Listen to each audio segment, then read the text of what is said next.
Welcome back to another video in my science channel, everyone. And I want to thank you all for being here. But today we have something that I have never used before. At least I don't recall. So here we have a ring stand right here, and we got a little spirit alcohol lamp underneath, and that is going to be our heat source. So let's remove our cap, and I'll show you what I have planned for today. Now, as you may know, this is a beaker. This is what I'm going to perform the reaction in. So I think we'll move it up a bit so you can still see the beaker and see the flame. Now, we got copper sulfate here.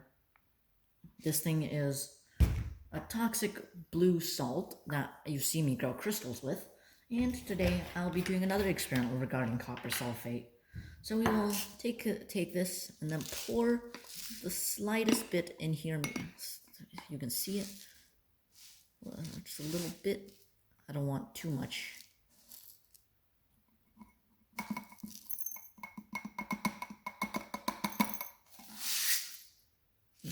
That's not enough.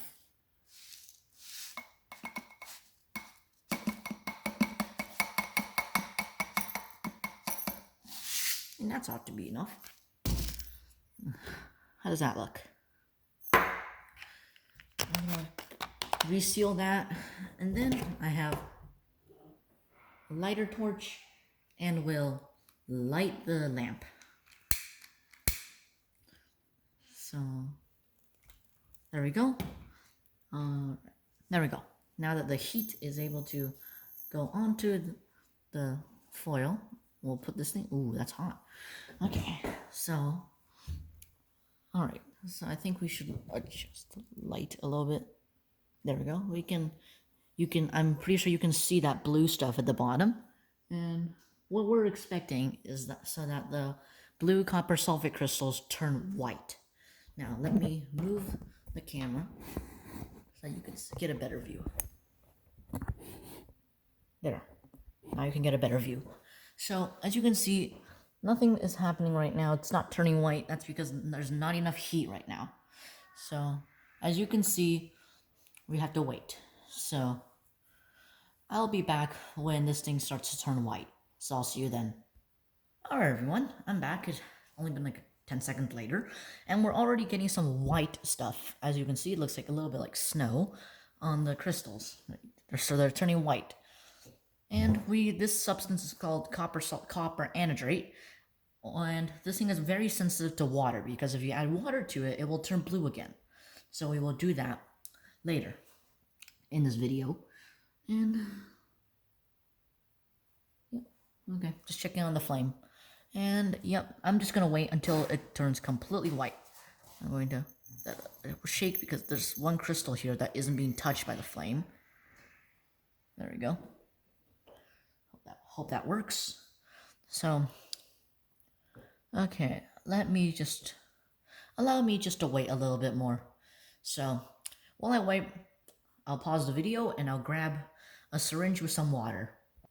Okay everyone, I am back and I have grabbed the syringe, and it looks like, ooh, that thing just jumped there. I'm pretty sure you saw that. And yeah, it's starting to turn white, as you can see. Start to turn. Yeah, I think this is good enough. So let's lower the camera, and we have this cap, and I'm going to stick it on there. And there it is. No more flame. Ooh, that thing's hot. So I'm going to move this, and then we'll set this here and let it cool slowly, because if it cools too fast, the glass will shatter, because even though it's borosilicate glass, it will not handle extreme heat. And wow, look at that. Look at that black stuff there. So let me go and drip some water in there for you guys. Alright everyone, I am back, and I'm trying to even out this thing so that we have, there we go. So I'm going to set it on the table, move back the camera, put it up, and then, alright. So I'm pretty sure you can see that there. And, okay. Alright, how do I get the perfect camera view? Alright, so, you know what, let's just do this on here. It's much easier. So, okay, so we have these two. Up here, I'm going to twist them to the side so they don't get in my way. And there we go. So we have the anhydrate there. And I have a syringe of water here. It's filled to the brim with water. And, whoops, sorry there. And then we'll put some in. As you can see, the crystal turned blue immediately. So, yeah, it's very sensitive to water. So, yeah, it's in the industry. It is actually used to detect water presence. So, yeah, that's what it's mainly used for. And I'll try to get some of that is stuck on the glass to touch that water. Come on, it's not that hard. Okay, there we go. So as you can see, it is turned blue. But it's not as dark blue as the one in here. Because the one in the bottle actually has more water than this one. But if I add more water to this one, it will just dissolve. So, nothing I can do about it. Now, you may be wondering, well, what is the uses of copper sulfate anyway? If you have not watched my previous crystal growing videos, then I'd recommend you watch it first. So copper sulfate is a sanitizer. It kills germs because of how poisonous it is.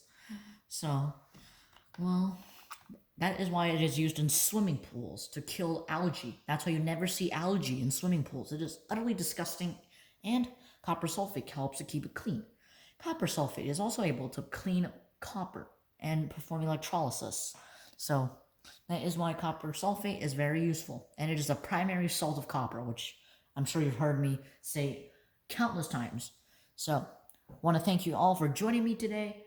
But I'm Ethan, so see you next time.